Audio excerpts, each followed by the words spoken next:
আমরা তখন কৃষ্ণনগর গভর্নমেন্ট কলেজে আমরা দেখছি যে কারোর সেরকম শীতবস্ত্র নেই, সেরকম মানুষ আছেন কিনা সেখানে। তো একজন দিদি আমাদের সামনে আসলেন এবং তিনি ৬০ বছর আ বেশি বয়স্ক একজন মহিলা। আ তিনি জানালেন যে তার একটি শীতবস্ত্র দরকার, কিছু খাদ্য সামগ্রী পেলে খুব ভালো হয়। তো আমরা উনাকে একটি সোয়েটার দিলাম।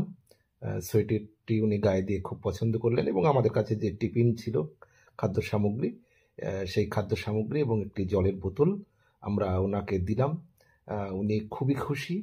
আ আসলে এই বয়সেও মানুষকে যে বাড়ি কাজ করতে হয়, আসলে সেরকম পরিস্থিতি উনার ভালো নেই। সেটা উনি আমাদের কাছে বললেন। উনার অসহায়ত্ব আমাদের কাছে প্রকাশ করলেন।